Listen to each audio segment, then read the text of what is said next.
On the day of my wedding to the man I love, I couldn't express how long I'd been waiting for this moment. But storms can hit without warning. I'm sorry, I'm pregnant with his child, my sister confessed. Surrounded by well-wishers, I was ready to pledge eternal love, but my own sister hit me with the cruelest revelation. Even Dad, whom I thought would support me, defended her.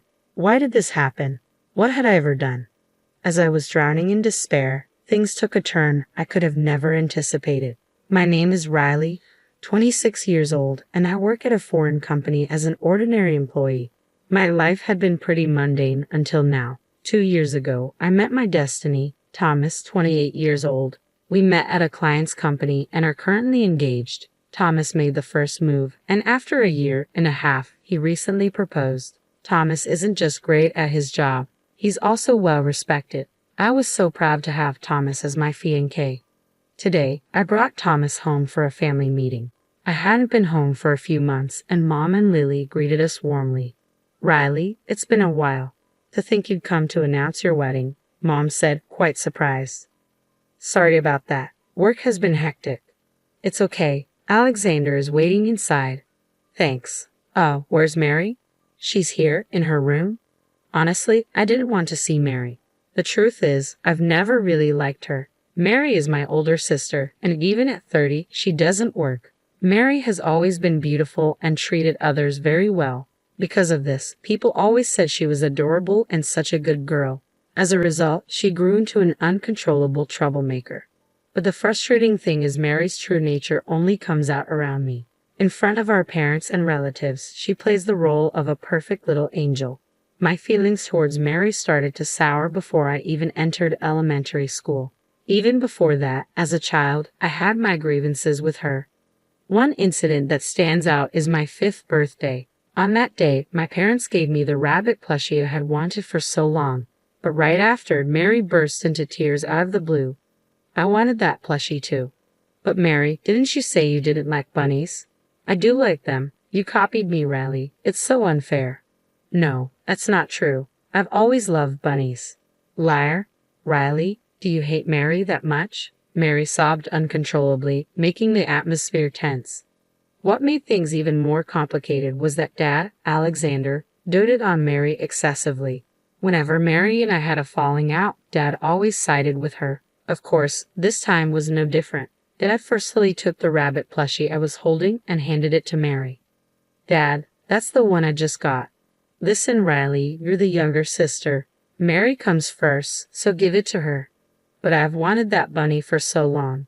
We can get you another one for your birthday next year. Just bear with it this year." "Fine." Mary, hiding behind Dad, smirked at me maliciously. I can't forget the look on her face from that moment. It was as if her eyes were telling me, "That's what you get." A few days later, I found the plushie that Mary had taken dirty and discarded in the trash. Crying, I went to Dad, but he dismissed me, saying, "You're the younger sister. Deal with it." From then on, I gave up expecting anything from my family. After that, Mary frequently tormented me, and whenever we argued, I was always painted as the bad guy. Mom would step in to defend me, but Dad continued to shower Mary with affection regardless.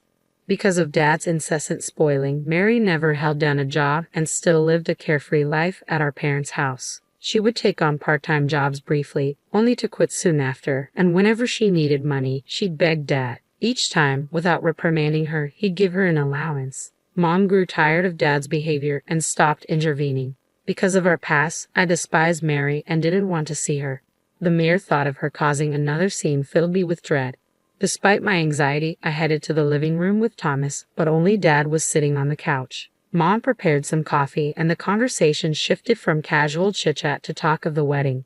As we discussed the wedding date, I heard footsteps coming down the stairs. Oh no, I prefer she not meet Thomas, but my fear quickly became a reality. Mary, wearing a revealing outfit, entered the living room. Feigning sweetness, she addressed me. "Oh my, Riley, long time no see." "Mary, we're discussing something important. Can you come back later?"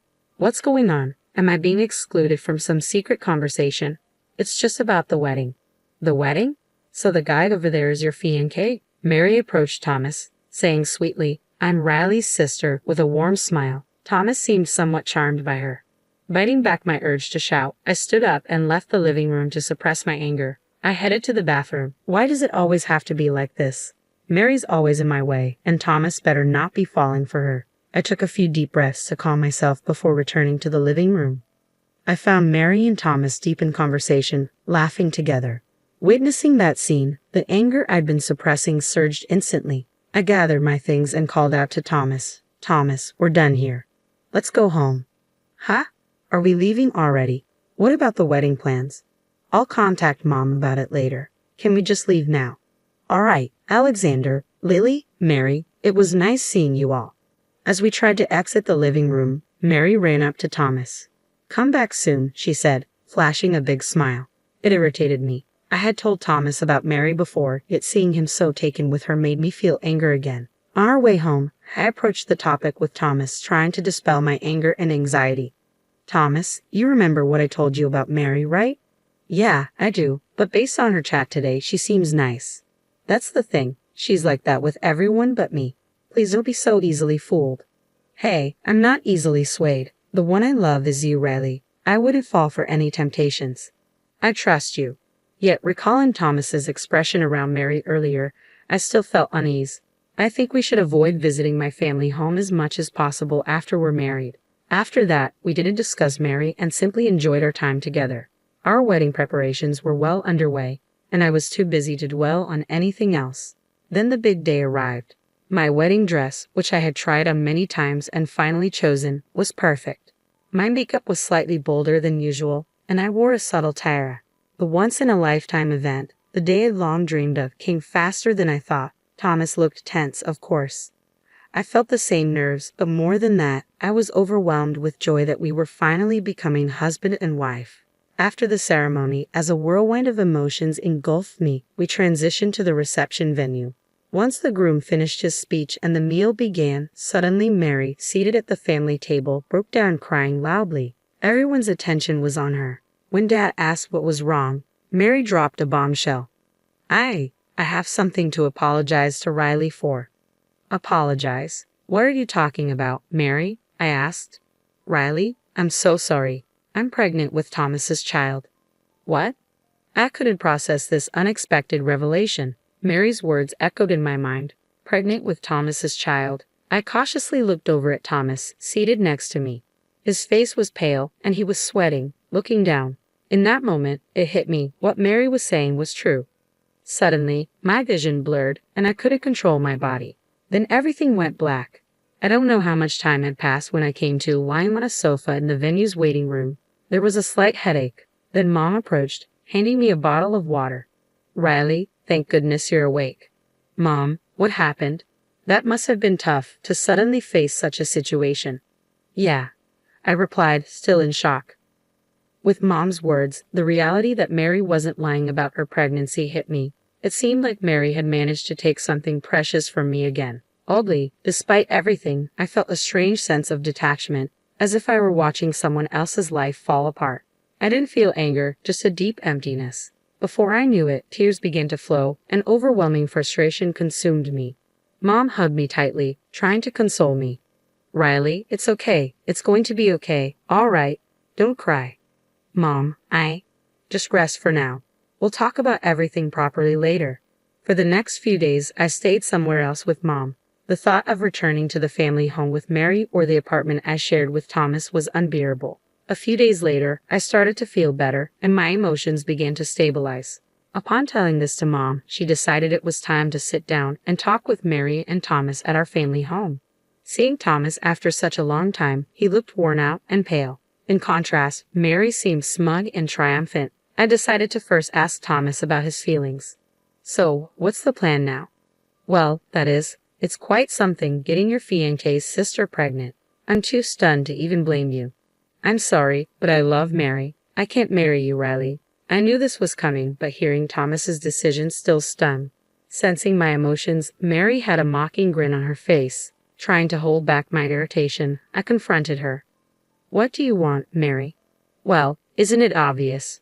I want to marry Thomas for our baby's sake. You're serious. You do know he was my fiancé, right? So even after all this, you still want to marry Thomas? That's perhaps because Thomas chose her. Mary said with certainty as if she had no competition left. Her apologetic face at the wedding venue was nowhere to be seen, replaced with a hateful smirk. Talking further felt like a waste of time. Feeling resolved, I realized it was time to move on from both of them. I took a deep breath to end the conversation, but Dad, who had been listening, spoke up. Riley, you understand, right? Dad, what are you talking about now? You've always been told to give way to your younger sister, haven't you? What's your point? Hand over Thomas to Mary. To begin with, there's a reason he cheated on you. In that instant, something inside me snapped. All this time, I've been told to give in to my younger sister because she's younger. This is so unjust. I won't put up with it any longer. I'll get my revenge. I plan to demand compensation from Mary and Thomas and get a restraining order against Dad for past abuse. But before I could act, Mom stepped forward. She stood before Mary and smiled gently. Mary, first off, congratulations on your pregnancy. Thanks, Mom. This will be your first grandchild. Grandchild? Don't make me laugh. You're no longer my daughter. What? Mom, what are you saying? How could you stoop so low as to steal your sister's fiancé and get pregnant by him? You're no better than a monster.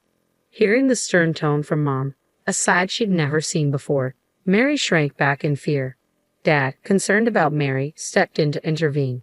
Hey, what's gotten into you? This is hard on Mary. Hard on her. At that moment, Mom stood directly in front of Dad, gripping his shirt tightly. Enough is enough. What on earth are you talking about? How can you say it's hard on Mary? Don't you see how Riley is the one truly suffering here? Calm down. Mary isn't the only one at fault here. Riley played her part in this too. Dad kept trying to defend Mary, but Mom had had enough. She released her grip and said, no more excuses. Riley deserves better than this, and it's time we support her, not coddle Mary. I don't ever want to see Mary again, and we're getting a divorce. What? Yes, a divorce. Why would I stay in a family with someone so heartless? If you understand, then please leave. But, am I joking? Absolutely not. Can't you see how much you've hurt Riley? And if you ever try to harm my precious daughter again, even if you're family, I won't hesitate to take you down. Got it? Mom's forceful words turned Dad's face pale, and for good reason. If he were kicked out, he'd have nowhere to go because the house passed down from Mom's grandparents was in her name. Dad had married into the family of wealthy landowners, but after the grandparents passed, he became more dominant, disregarding Mom's opinions. He always said, I am the one supporting this family, probably getting too arrogant after their passing and completely forgetting one crucial detail. The house was inherited from the grandparents and was under Mom's name. Realizing the predicament he was in, Dad knelt before Mom, repeatedly apologizing. I was wrong. Please forgive me. I won't side with Mary again. Just don't kick me out. But Mom was resolute. She began packing Dad's belongings. Once packed, she threw his stuff outside. Here, sign the divorce papers and leave. I don't ever want to see your face again. But, move it or I'll take this to court. Startled by the word court, Dad hurriedly began signing the divorce papers. He then loaded his numerous belongings into the car and left the house. Left behind in the room were Mary and my ex-fiancé Thomas. Thomas looked overwhelmed by Mom and was trembling. How pathetic. Why did I ever consider marrying such a person? On the other hand, Mary still had a smidge of arrogance left. I said to her very clearly, you know I'll be expecting full compensation from you. Compensation? We're sisters. Excuse me, think that matters now? You stole my fiancé, that's a fact. But I don't even have a job. Instead of apologizing, Mary was still trying to justify her actions. Seeing such a pitiful sight, I was utterly disgusted. Finally, I let loose, expressing all the resentment I'd been holding in. Stop making excuses. Whether you work or not, I don't care. Who's to blame for all of this? It's a result of your shameless affair. And after all the trouble you've caused, you still act so self-righteous. Wait, please. I apologize. Just please no compensation. Sorry, you think I'm a fool who would forgive such a shallow apology. I've put up with your crap for years, but enough is enough. Being related to someone like you is just embarrassing.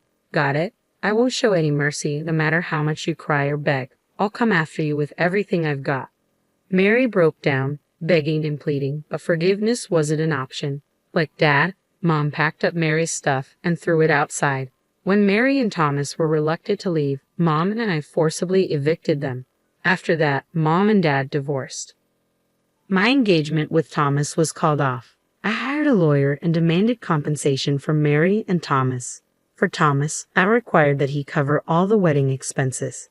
Mary went into debt, and Thomas exhausted all his savings to pay the compensation. But word of Thomas's affair spread throughout his company, as colleagues were present at the ceremony. Consequently, he was shunned, and, unable to bear the humiliation, he resigned. I wonder what kind of life awaits the unemployed couple, especially with a baby on the way. I don't wish ill on others, but in their case, I hope they face endless misfortunes. As for me, I moved out of the apartment I shared with Thomas and began to live with Mom. Spending time with her has been enriching. Surprisingly, I feel refreshed despite the recent breakup, all thanks to Mom, who fiercely protected me. Will I ever love someone again? If I do find someone in the future, I hope it's someone who can make Mom proud.